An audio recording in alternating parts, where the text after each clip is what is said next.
through the church, with the Garvey movement, an orientation from the Garvey movement, working for SNCC during the 60s and through college. Various other organizations, Amnesty International, ACLU, National Organization for Women, as well as New African People's Organization, Malcolm X Grassroots Movement. I've had a long time to go through a number of different formations. So today I'm here as representing Malcolm X Grassroots Movement, WMXP, as we said, the voice of the people reclaiming the drum. Jesus, thank you. Yeah, hi, I'm Margaret Prescott, and actually New York used to be my old stomping ground. I have the great pleasure this evening of running into someone that I haven't seen in over 30 years. We were running around Brooklyn with our huge afros when they were first coming in, so I'm very, very delighted to be able to reconnect with my sister and remembering all of our youth and times together. I'm now based in Los Angeles. I do a show called Sojourner Truth. I think some of you will recognize that name. My daughter is also named after Sojourner Truth, a woman who was a slave and a women's rights activist who's been a tremendous inspiration to me. It's a public affairs show. You can go online and check it out. Just go to 90 points, go to our website and click on Sojourner Truth and go down to archives. You can listen to the show 24/7 right now. I'll be very, very quick. I can't go into all of what I've been involved in, just to say that in my family, the history of struggle goes back to the days of slavery in the Caribbean region. It seems as though, we've been struggling ever since. I cut my political teeth. I was kind of trained in Brooklyn in the community control of schools struggle, and learned one huge lie, because a lot of the people who trained me were mothers on welfare, who are vilified by everybody as do nothing right and the left as a political football. Having said that, I'm really not surprised about some of what I hear in this room, and like Evelyn and many others, I'm very disturbed by it, because there's a way in which race in this country has something that we've really never really dealt with in any straight up, honest, and forthright way. And until we do, I think we're going to continue to see the kinds of divisions and struggles. Here in Pacifica, we are a microcosm of the macrocosm. We're not outside all of the stuff that's going on out there. So if we think that we're immune because we're so-called progressive, I think we better think again and face within ourselves the privilege that we have, first of all, to be on the air, the privilege that we may have because of the color of our skin, and a whole set of other privileges. Also, Pacifica is not only important to New York or to the country, but in this country, we have forgotten about accountability to people in the rest of the world, beginning with those in the global south who are suffering, those in Haiti, people in Africa who are being slaughtered. This isn't only about the United States. And people in this country, we get stuck in ourselves and we don't think about others. And I think that's part of what's going on right here in Pacifica, because we get stuck in our own individual agendas and we forget about the accountability, first of all, to the movement that's right in front of our face, and secondly, to the movement in the rest of the world. And I think we better rethink that, because the right wing, they're moving on us. It's not going to get any easier. It's going to get a lot harder. So we're going to continue to struggle with each other. But as we do that, let's do that in an honest way, in a forthright way, not to be lying and pulling dirty tricks like if we're the Democrats and Republicans. So I really can't, go on beyond that, and can't, like Rodney King, say, can we all get along? Because I know all the reasons why we're not getting along, about the power divisions among us. But all I can say, like Evelyn said, to the degree that those of us on this board can find the things that we can work on in common across the divisions that are here right on this board. One other thing, Jack, because I see you looking over here. I remember the divisions between the anti-war movement and the civil rights movement the black movement and the women's movement. I remember the divisions between the white feminists and their servants, okay, which is still going on today. We have got to get next to it and not put forward that because we're in a movement or because we're into diversity. What the hell does diversity mean these days? You go find some other people of color to be your front man? I don't think so. So we really better think about all these things and figure out what is it that we can do together, and understanding that those challenges we're going to continue to face. But until we come together, we're not going to be able to take back what has been stolen from each and every one of us, no matter what side of the aisle or the fence we sit on. Thank you.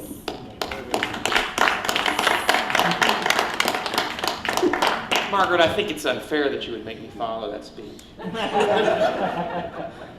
in that vein, what Margaret reminds me of, I'm Mike Martin from Texas, is that, you know, I got involved in Pacifica. I was the first LSB chair down in Texas when the new government structure was set up. And the thing I have learned since then in becoming a brother and sister with all of you in this effort called Pacifica is that I really do believe that all of us in this room, and I'm talking about you folks out there too, share common principles that are very true, and that we are very true to what we believe in together, and that we share. That is our bond.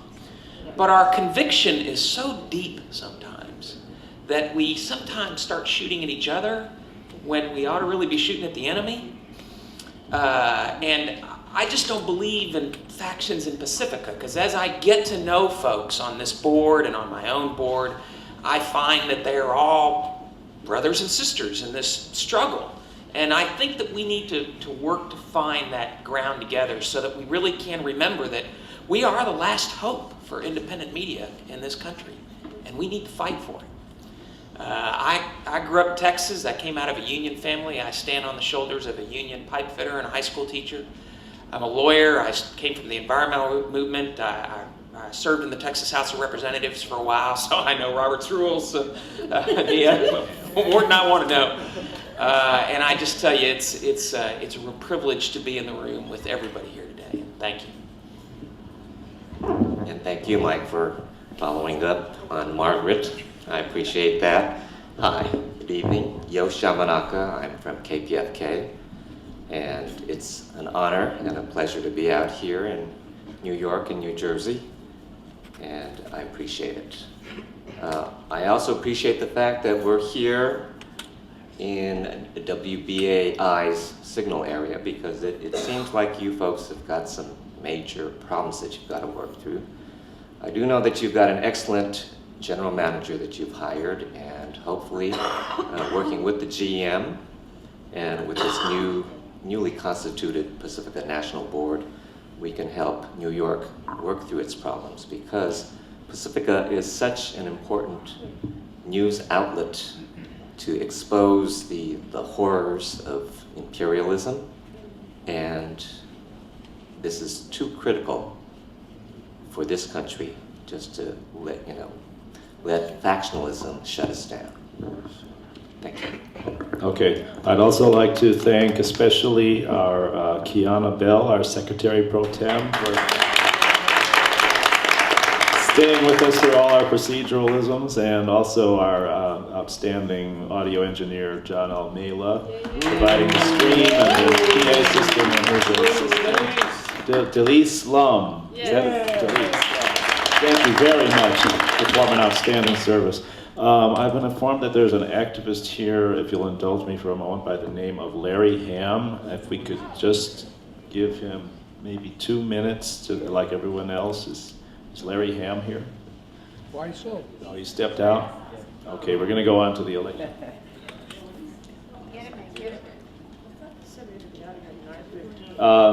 Nia, can you introduce? I mean, do the introduction. Maybe he's not here. Well, we're going to have to go on to the election supervisor's report then. And we may have to continue it tomorrow, because we do have to vacate at 9:30, and it is now 9:13.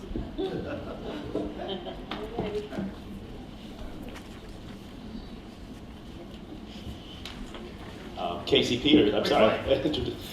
Maybe you can take one of our mics. Grab this. Yeah. This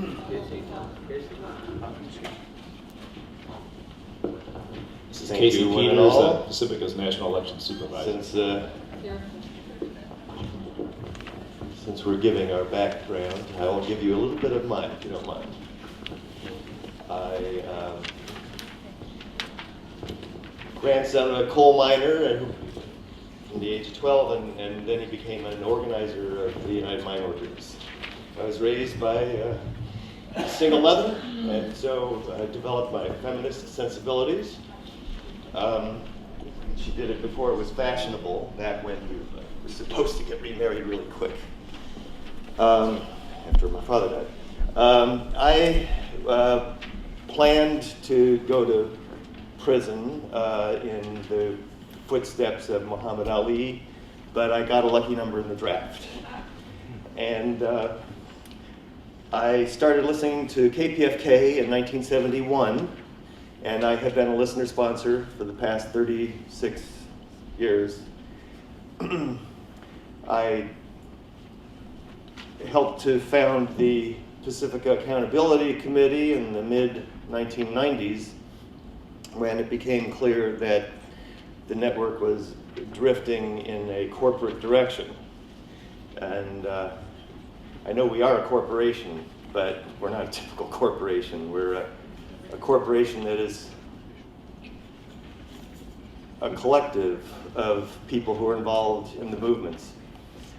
I've been very active in electoral reform work, and that's how I fell into the role of local election supervisor at KPFK in 2003, did it again in 2006. So I sort of knew what I was getting into when I was drafted to be the national election supervisor. I knew about the level of strife that would be involved. A large reason why I took the position was, for one, my love of proportional representation and the importance of bringing greater degree of democracy to our country. Another was my love of Pacifica.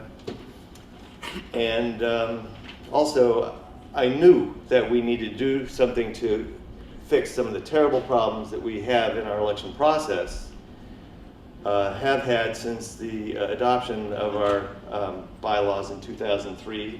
They're very well meaning, but there were some serious errors that were cemented into the bylaws. I am very happy about one aspect of the work that I've done in the last year, and that is that we were able, with the help of the Pacifica National Board's Elections Committee, very hardworking people from various factions coming together to try to address the problems of the election, that we were able to pass a bylaws amendment, which is not an easy thing to do. It's almost like passing an amendment to the US Constitution. We were able to change the timeline for future elections, so some of the difficulties that we have been encountering in this and previous elections hopefully will not be present when my successor takes this role for the 2009 elections. In 2008, we don't have Pacifica elections, and so this is a very good time for us to take an assessment, an analysis of how our elections work and how they don't work. It's very important that we not look at this, as I've heard many people say, as an experiment. This is a step toward democratic control of our network, and there are problems with it. That means we correct the problems. We're still in our infancy as far as our new governance structure. So I want to make it clear to you that there's no going back to self-appointing boards. This is something that we are working on together, and we need to come together to really assess what the problems are so that we can correct them. There's been talk about setting up an elections task force by the PNB, and I think that that's something that we should do and not just think about. I would hope that the board would do that this weekend. I don't know what the structure of such a task force would be, whether you want to find outsiders to come in and take a look not only at how we function, but how other organizations conduct their governance so that we can learn from them. I found, for instance, some of the suggestions I would make to such a task force would be that we look at abandoning this very expensive and difficult way of distributing ballots that we use, where we have to pay a lot of money to what's called a fulfillment house, which is something I only learned in the last year. I mean, a mailing house that can do the work which very few do. And good luck finding one that's a union shop, because unionism is very important to me, and I tried very hard to find a union shop to do this. In the end, we went with an organization that is not unionized, but I had the ballot pamphlets all printed by Union Shop, which they hadn't been previously.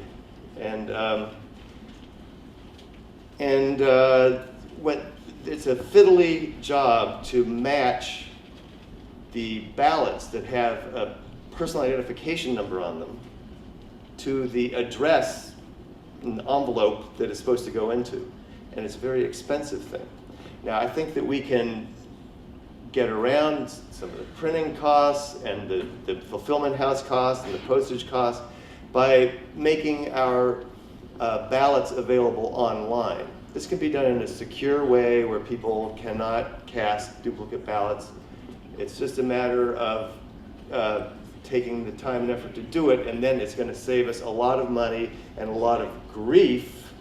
My friend Mitchell had to name me co-defendant in a lawsuit having to do with people not getting their ballots. And this has been a problem in every round of Pacifica elections. And if you can just go to your library or use your own computer to go online and put in your membership information, download your ballot, then that's one less headache for all concerned.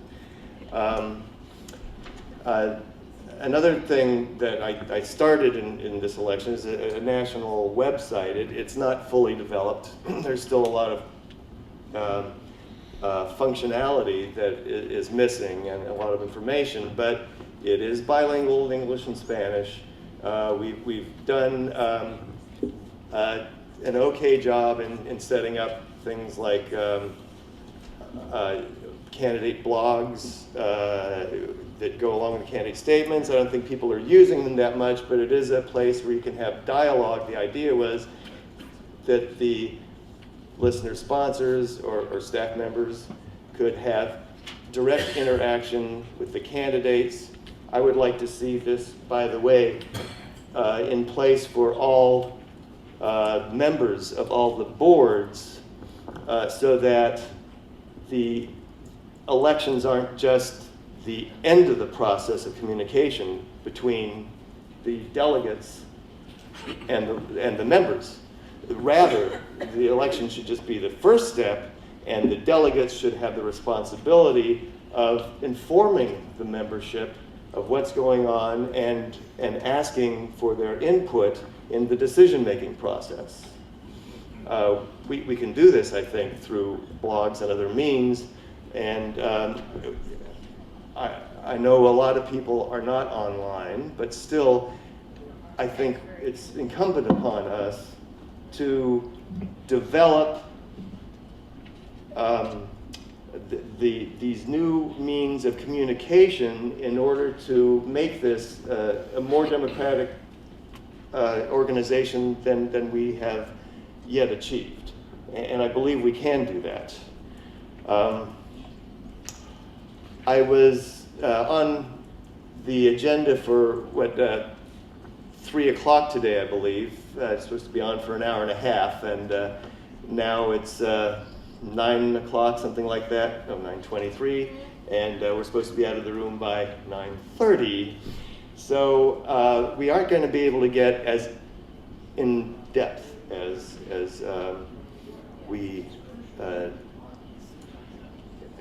I had hoped, but perhaps I'll be on the agenda later in the meeting so that we can, so I can take your questions. And I know there are a lot of questions about the conduct of the election, and I think that I have found that once people come to me with some of the rumors they've heard swirling around, and I've had a chance to answer their concerns, that suddenly they're very supportive of the work that I and the local election supervisors have done.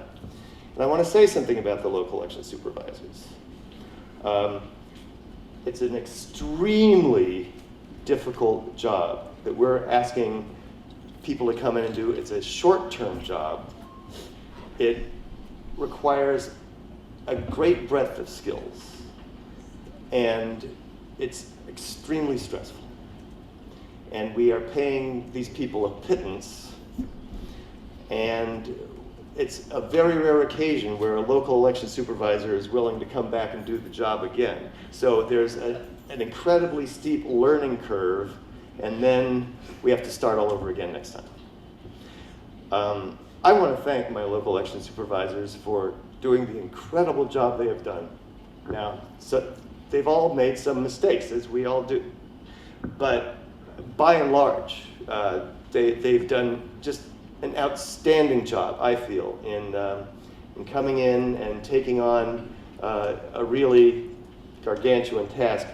I hired them off Craigslist, which is an online bulletin board, because I wanted to make sure that we got people who were not involved in the politics of Pacifica. I wanted to bring in people who were, at least in the beginning, neutral.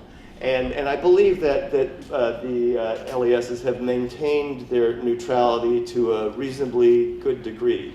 Certainly they get beat up on both or all sides, and I can't think of one of my election supervisors, including myself, who has not been accused of being on somebody else's side by all the sides. I mean, everybody says, oh, you must be on their side because you're not on my side. Well, that shows, I think, that we're all doing a pretty darn good job. So criticize as you will. I have nothing but praise for my election supervisors. And they're your election supervisors, but they're answerable to me, and I am answerable only to the membership, not to the management, not to the boards, although certainly I have done my best to have an open ear to all. The job is really overwhelming. My wife, Marilyn, who traveled with me to Houston to do the vote count there, and to Berkeley to do the vote count there, and has been involved in this since 2003,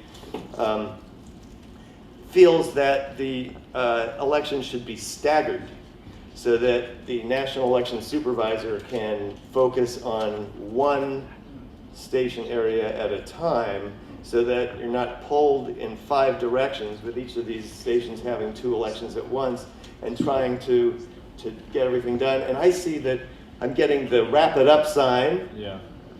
Lonnie, have you been in the media a long time? Hey, all right. Yeah, Okay. Casey, we're really going to have to continue this That's tomorrow. fine. Will you be available tomorrow if we can work you into the agenda? I'm all yours.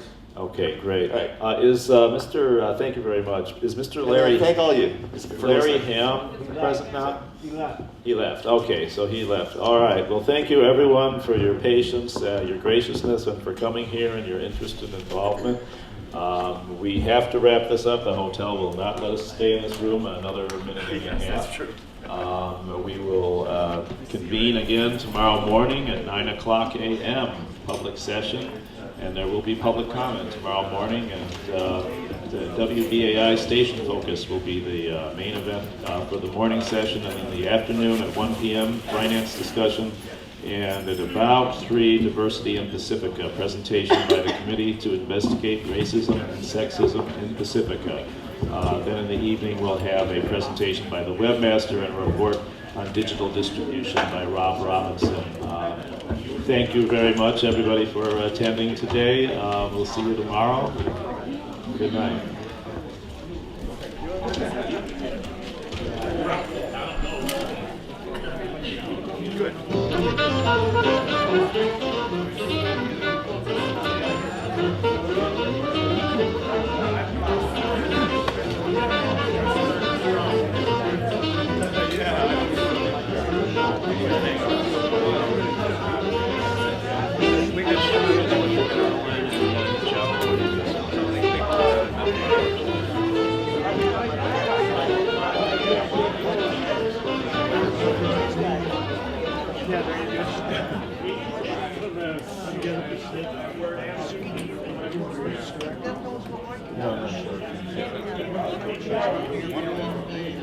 Oh, yeah.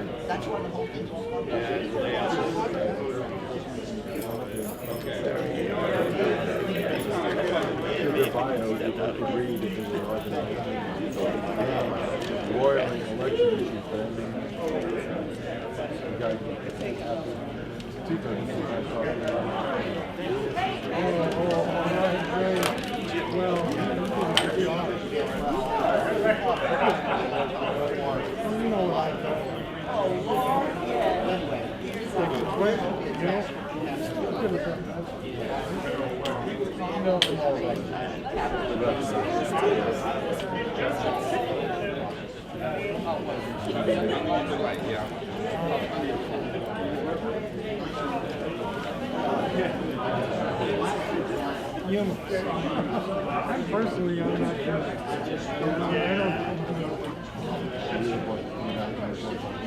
What?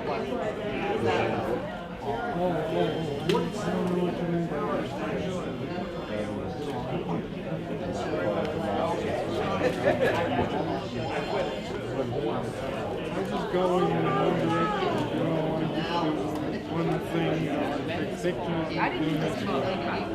Oh, look, I'm on TV. I've been doing this for more than 2 years. And now I have to do something else. You know, I don't even know what I'm doing. Nobody's some people don't make it. Yeah, just like his task.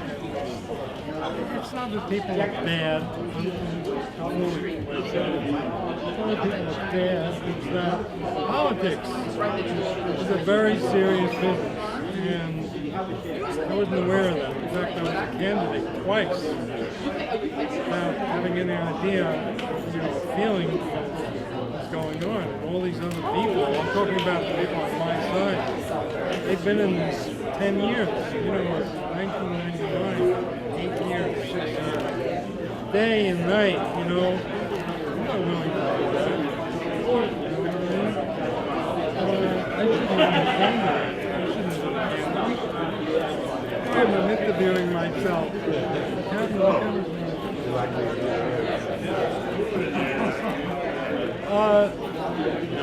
I should never have been a candidate. You understand? I mean, it's enough to be making the pictures and all that stuff. And it's too much. It's too much. Opposed to being so serious. So serious. That's not me. It's not me.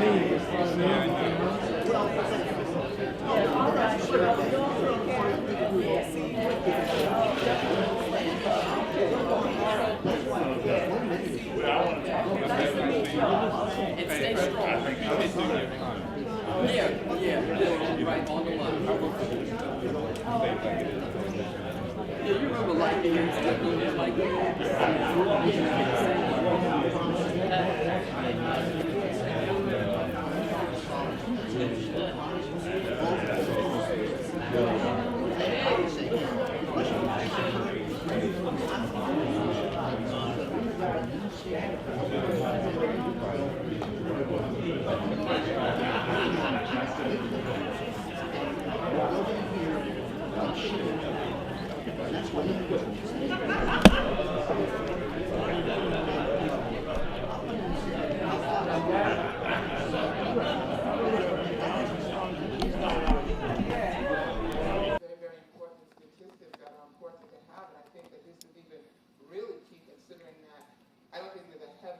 There's starting to be now a little bit more about the online, you know, you're on the show, but you can go to the archives and you can listen.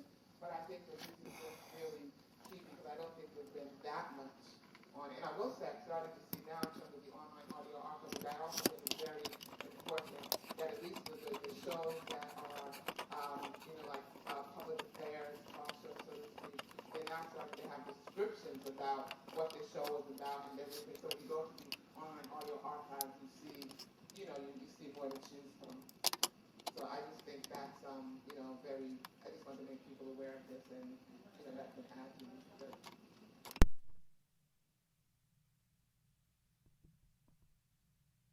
I made a copy of this page if people want to get it because it's https://archive.wbai.org/plus/stat/webstat, and then it cuts off. But I Okay.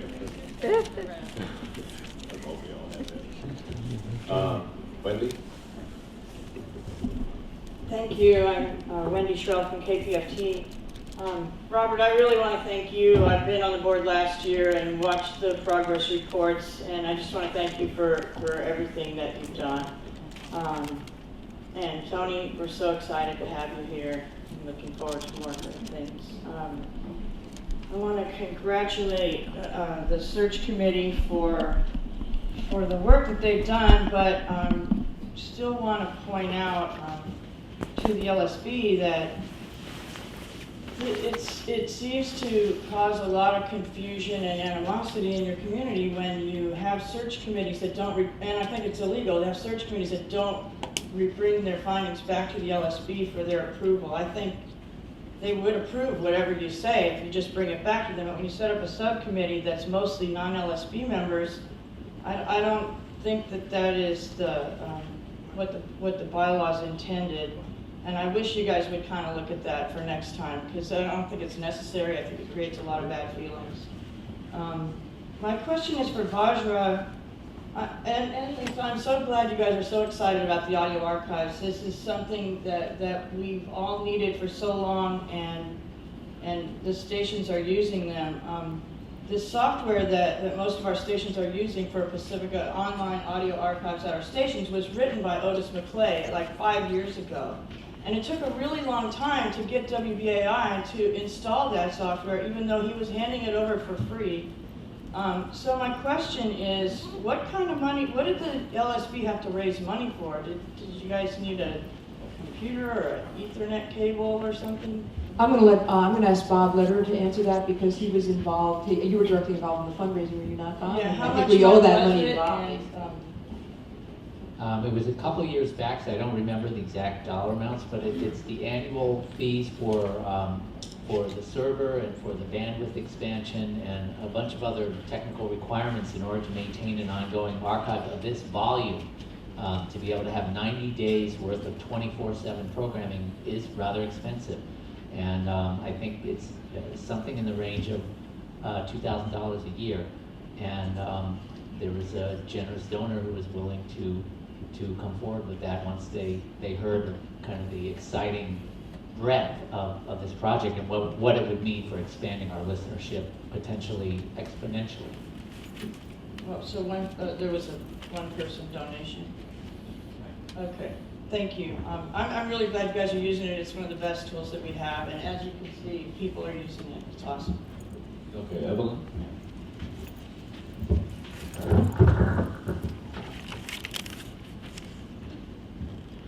Good morning, and once again, thank all of you. It is a pleasure, Mr. Riddle, to know that you are officially on board. We tried to get you for something else, but we couldn't quite do it. But we're really happy to have you where you are, and we really appreciate it. I also want to thank you, Robert, for standing and staying the course in the face of great difficulty, because I know that it has not been an easy road. BAI is still on the air, and that's the one thing that sometimes we miss in the midst of all that's going on.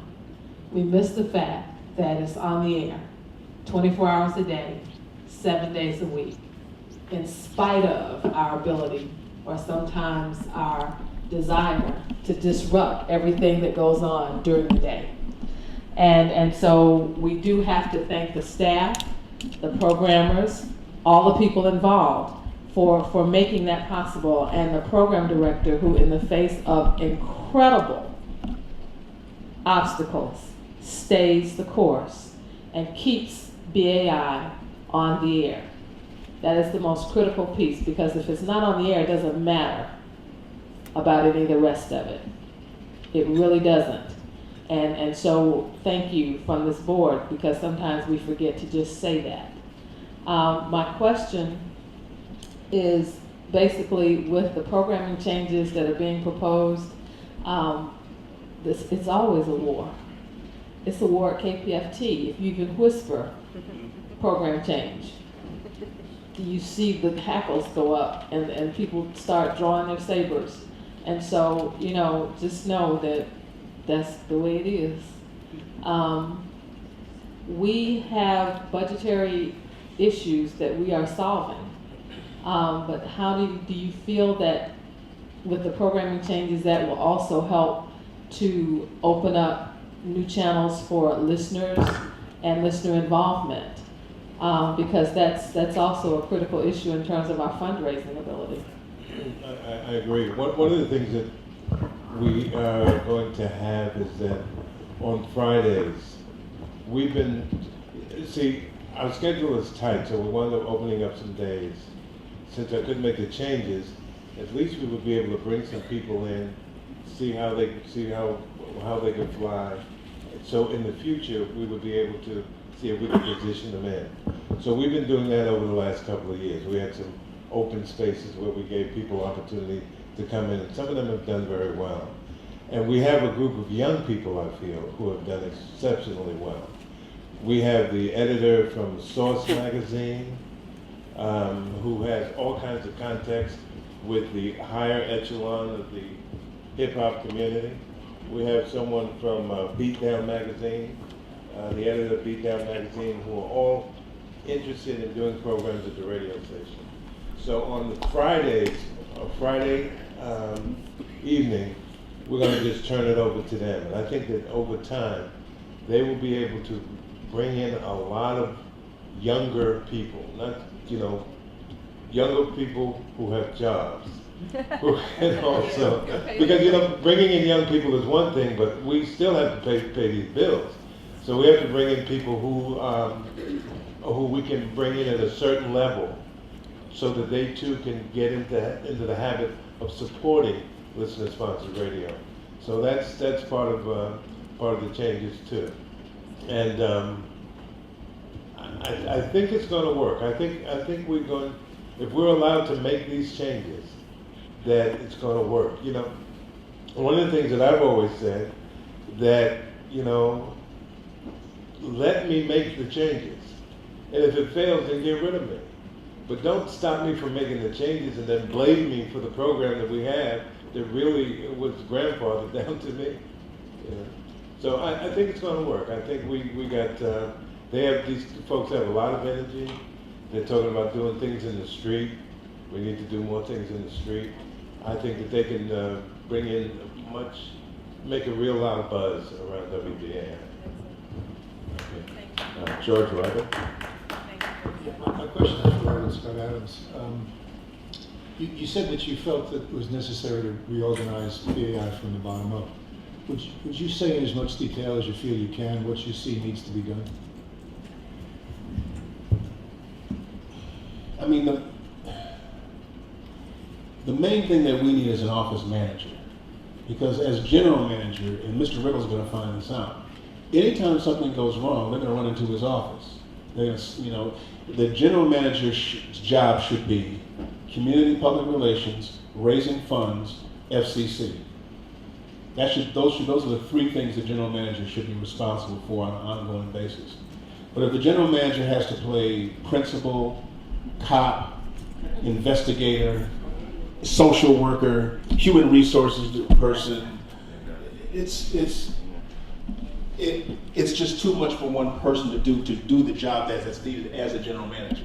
So if I were reorganizing WBAI, I would have an office manager, someone who handles those sorts of things, personnel issues, salary, just the whole thing, as opposed to all piling on the general manager. The general manager needs to be somewhat insulated.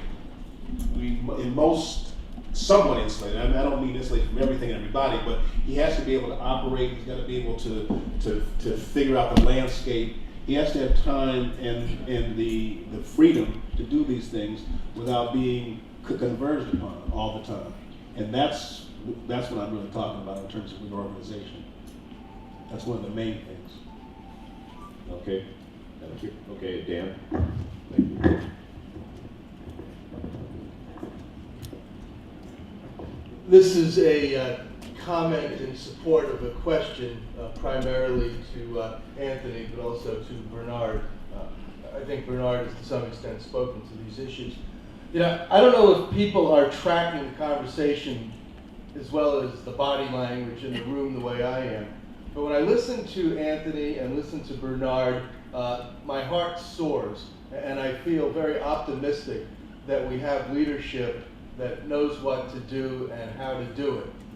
And then when I listen to Vajra and to Robert describing the problems, my heart sinks. And that's kind of the dynamic here. Anthony described how the community process is the basis for the success of what we're doing. And I really like that discussion. You have a community process that mediates among the various interests, attempts to balance people's concerns, and so on. But I think the process has become distorted at New York at WBAI. It's become a process of disunity, disruption, obstruction, personal attack. We've heard enough about that, and even litigation. So the struggle is how to make the community process a supportive process to the staff leadership rather than something that gets in the way. And I think that's something everyone needs to take responsibility for, regardless of which faction you're in or even if you're a faction of yourself. Because the community process has to support what we're doing, not get in the way of it. The question is this then. Assuming a supportive community process, Anthony, can you describe, or maybe Bernard has further comment on it, how you see the relationship between programming, Arbitron ratings, and building the fiscal base of BAI? That's a big one. I think, I owe Bernard some conversation before launching off into, an idea from the outside of what WBAI needs in that respect. The difficulty with community media is that in some way there has to be a slight lack of linkage between the aims of the media and the financial needs. When you're in the profit sector, it's all about what program makes the most money. That's it. It's a really simple process. You can measure it that way, your success that way, or not.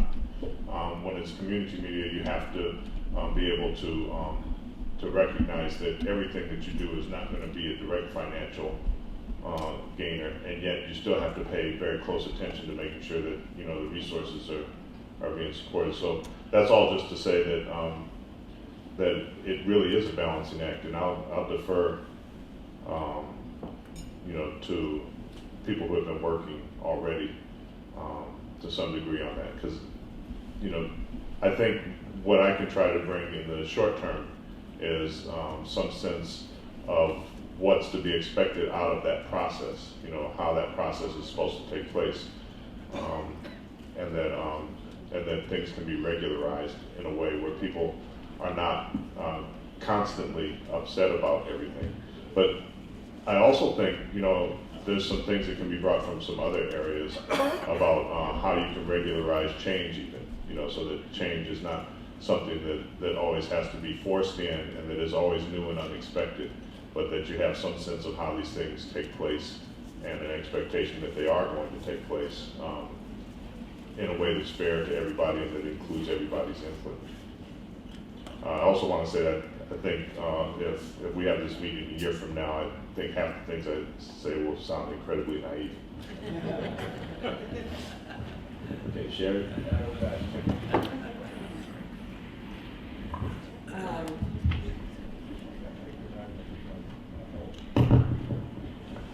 You know, as far as Arbitron goes, my feeling is that we need to use Arbitron as a guide and not as a Bible.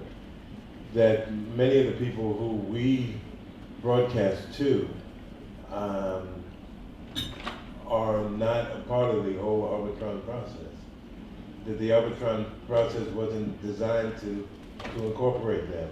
But we can use it as a guide when we make decisions. But we have to figure out some other way, or begin to, through our interaction with the community, begin to do our own kind of rating system on the kind of issues that they'd like to hear spoken about, the kinds of programs that might address some of the needs of the community. So I think, you know, we hardly ever get to that though, because we're always involved in so many other things. But hopefully now we will be able to, you know, when someone new comes in, that also creates a new dynamic. And hopefully out of this new dynamic, we will, of course it won't be 100%, but we will be able to get a critical number of people to begin to move in that direction. Okay. I have Sherry and Margaret on the stack, and then we're going to go to public comment.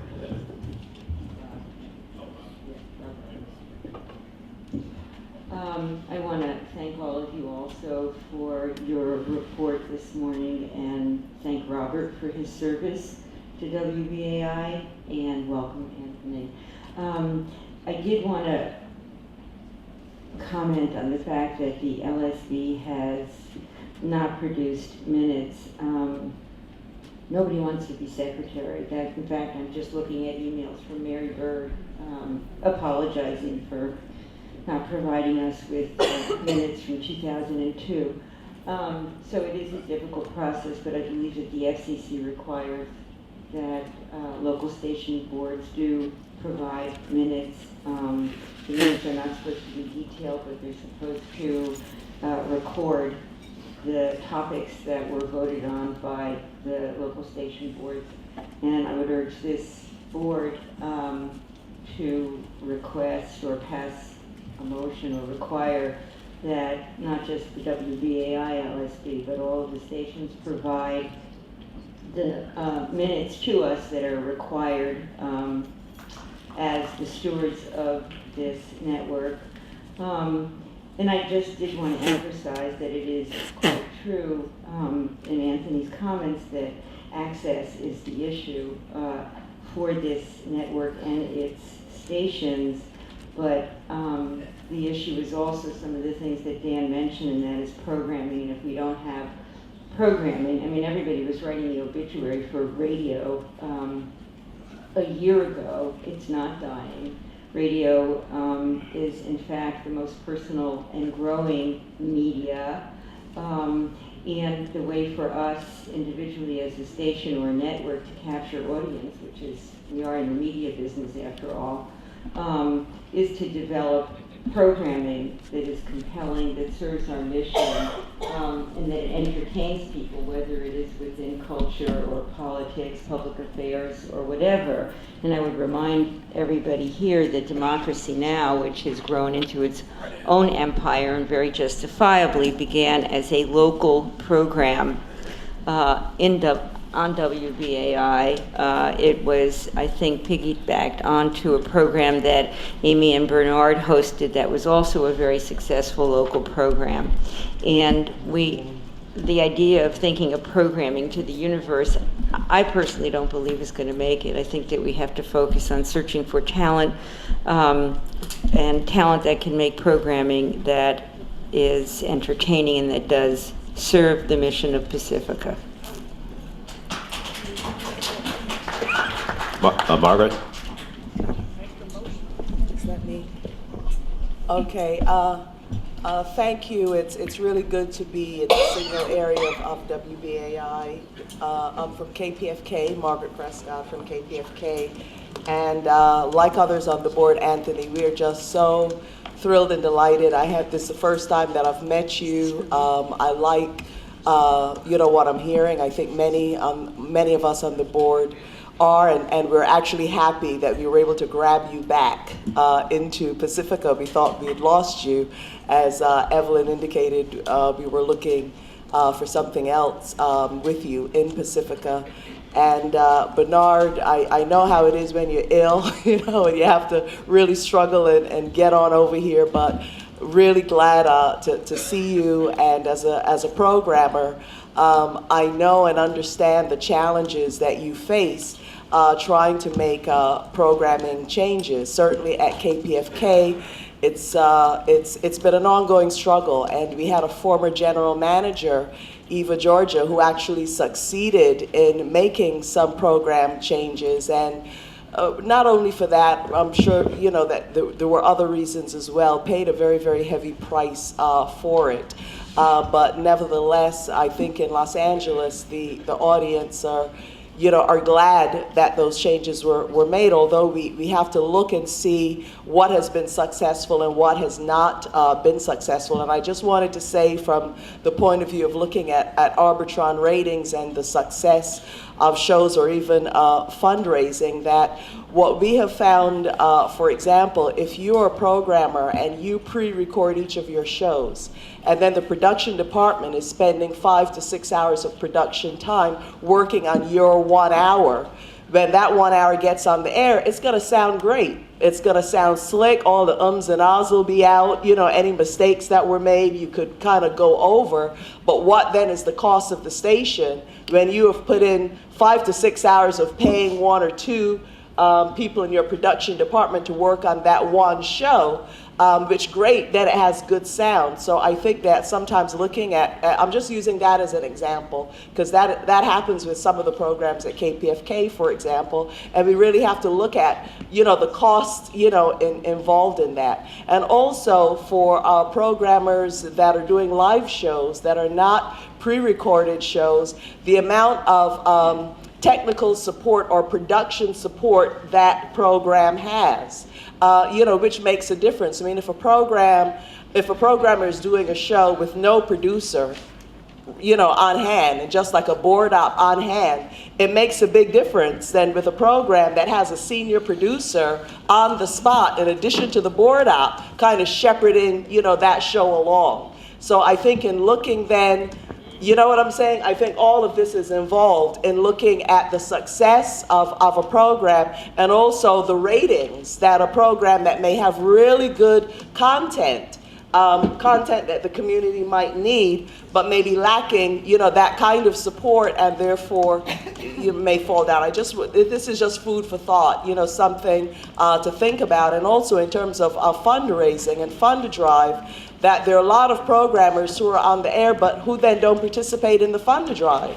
That there are a few of us that then become the workhorses during the fund drive that the stations really depend on, to kind of bring in the cash. And, other programmers are kind of floating, they get to be on the air, but, really not put in that level of intense work.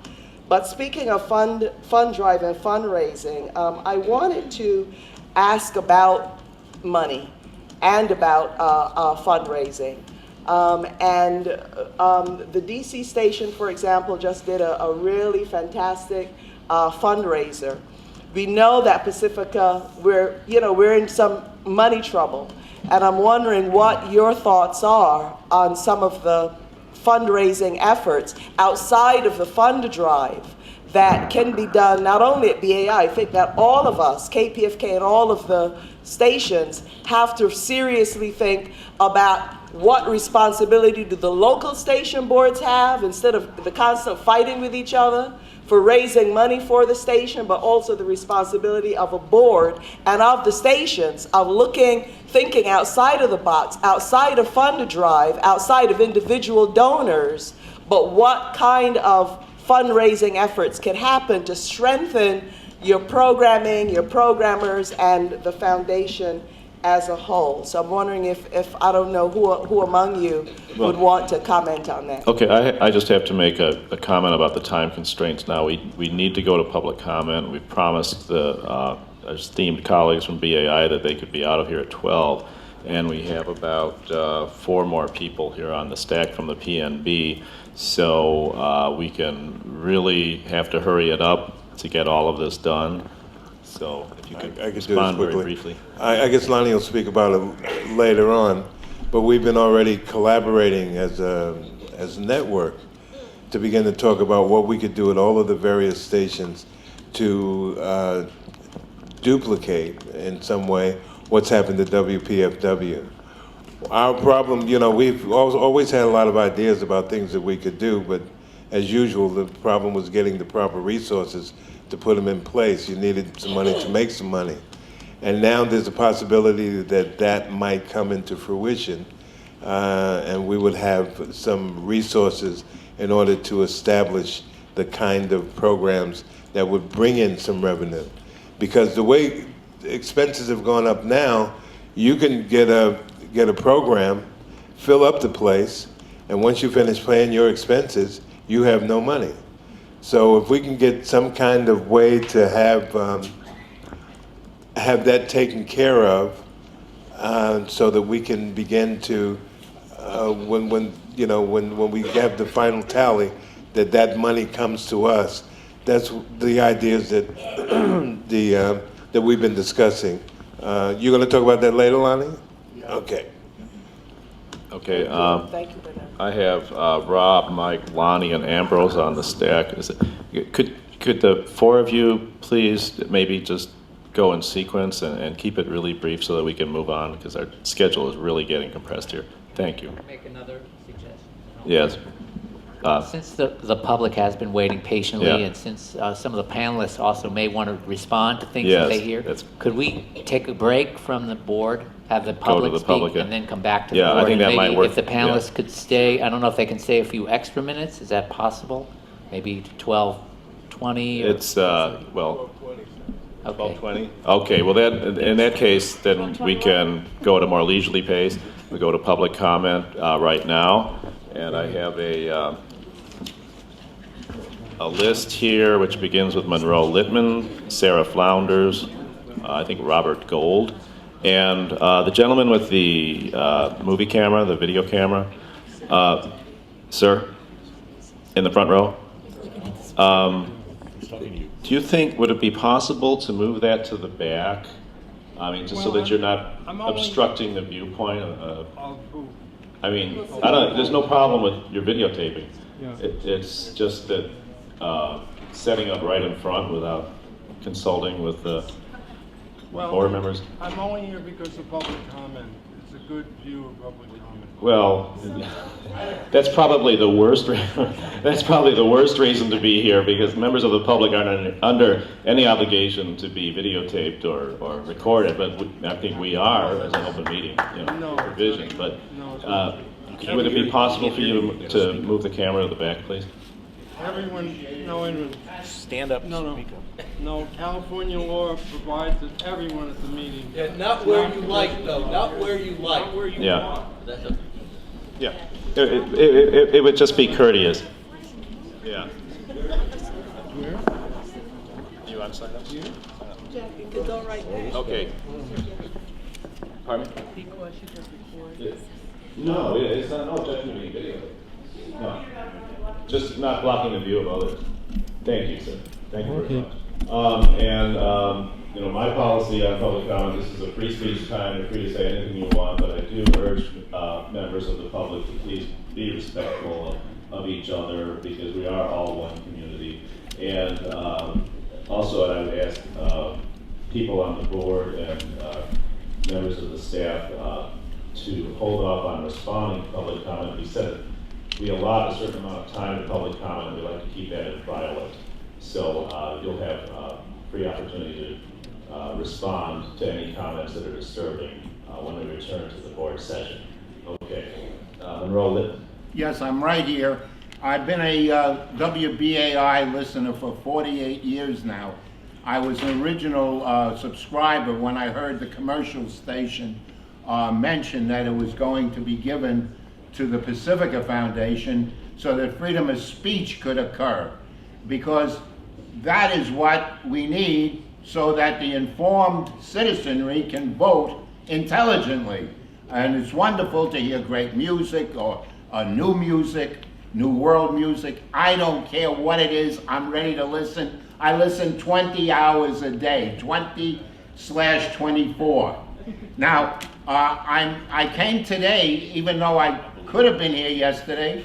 Carolyn Burden invited me to come, but I didn't, because I'm a little dismayed, to put it mildly, at the criticalnesses that are implied. And then I heard poor Carolyn say that some things that were being said, instantaneously she interrupted to say that's not true. And I say this, that if you wait around for a half an hour, 3/4 of an hour for a speaker to finish, the ideas that that person puts forth sink in, and then you sort of can't remember exactly and this and that, and so you say, oh, that person's just nasty and critical.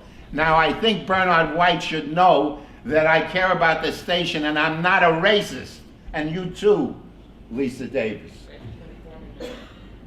I didn't hear you.